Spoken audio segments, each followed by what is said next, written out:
നമസ്കാരം. ഇന്ത്യയുടെ വ്യോമയാന മേഖലയിലെ ഏറ്റവും ജനകീയമായ എയർലൈൻസ് വിസ്താര ഇനി ഓർമ്മയിലേക്ക്. ഒരു സ്വകാര്യ എയർലൈൻസിന് ഇത്രയേറെ ആരാധകരുണ്ടായിരുന്നുവെന്ന് ബോധ്യമായത് ലയനത്തോടടുത്തപ്പോഴാണ്. എല്ലാ തരത്തിലും ഏറ്റവും ഉയർന്ന നിലവാരത്തിലുള്ള സർവീസ് ആയിരുന്നു വിസ്താരയുടേത് എന്ന് വിവിധ സോഷ്യൽ മീഡിയ പ്ലാറ്റ്ഫോമുകളിൽ യാത്രക്കാർ അനുഭവം പങ്കുവെക്കുന്നു.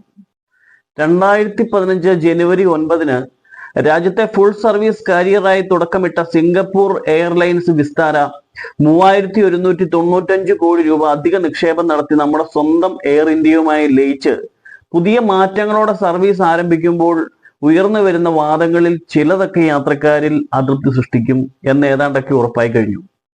കൂടുതൽ യാത്രക്കാരെ ആകർഷിക്കുന്നതിനായി വിമാനങ്ങളിൽ ഹലാൽ ഭക്ഷണം ഏർപ്പാടാക്കിയ എയർ ഇന്ത്യ പിന്നീട് യാത്രക്കാരുടെ കടുത്ത എതിർപ്പിനെ തുടർന്ന് അത് ഉപേക്ഷിക്കാൻ തയ്യാറായെങ്കിലും ഹലാൽ ഭക്ഷണം ഇനി മുതൽ പ്രത്യേക വിഭവമായിരിക്കുമെന്ന് അറിയിച്ചിട്ടുമുണ്ട്. മുസ്ലിം മീൽസ് വിഭാഗത്തിന് മാത്രമേ ഹലാൽ സർട്ടിഫിക്കറ്റ് നൽകുകയുള്ളൂവെന്നും എയർ ഇന്ത്യ വ്യക്തമാക്കിയിട്ടുണ്ട്. അതേസമയം സൗദി അറേബ്യയിലേക്കുള്ള വിമാനങ്ങളിലെ എല്ലാ ഭക്ഷണ വിഭവങ്ങളും ഹലാലായിരിക്കും. ജിദ്ദ, ദമാം, റിയാദ്, മദീന എന്നിവിടങ്ങളിലേക്കുള്ള വിമാനങ്ങളിലെയും ഹജ്ജ് വിമാനങ്ങളിലെയും ഭക്ഷണങ്ങൾക്ക് ഹലാൽ സർട്ടിഫിക്കറ്റ് നൽകുമെന്നും വിമാന കമ്പനി പറയുന്നു. യാത്രക്കാരുടെ സൗകര്യത്തിനനുസരിച്ച് ഭക്ഷണത്തിന് വ്യത്യസ്ത ഓപ്ഷനുകളും നൽകിയിട്ടുണ്ട്. എയർ ഇന്ത്യ വിസ്താര ലയനത്തിന് ശേഷമുള്ള ആദ്യ യാത്ര തിങ്കളാഴ്ച രാത്രി ദോഹയിൽ നിന്ന് മുംബൈയിലേക്കായിരുന്നു.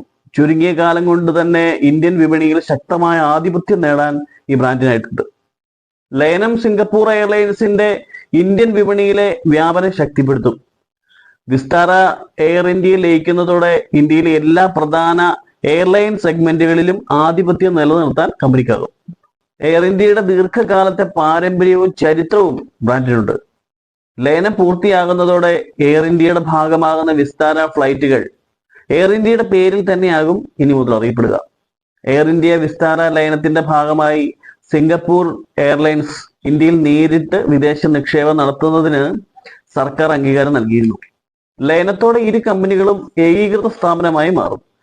വിസ്താര ഫ്ലൈറ്റുകളുമായി ബന്ധപ്പെട്ട ചില പ്രധാന സേവനങ്ങളിൽ മാറ്റങ്ങളുണ്ട്. ഇനി വെബ്സൈറ്റിൽ നിന്ന് ഫ്ലൈറ്റുകൾ നേരിട്ട് ബുക്ക് ചെയ്യാനാകില്ല എന്നും കമ്പനി അറിയിച്ചിട്ടുണ്ട്. ക്ലബ്ബ് വിസ്താര അക്കൗണ്ടുകളിലും ലോഗിൻ ചെയ്യാനാകില്ല. ലയനത്തിന് ശേഷമുള്ള പുതിയ മാറ്റങ്ങളും പുതിയ വികസന നടപടിക്രമങ്ങളെക്കുറിച്ചും അറിയുന്നതിന് വിസ്താരയുടെ പുതിയ സൈറ്റിൽ യാത്രക്കാർക്ക് സന്ദർശിക്കാമെന്നും കമ്പനി അധികൃതർ അറിയിച്ചിട്ടുണ്ട്. News desk daily Malayali.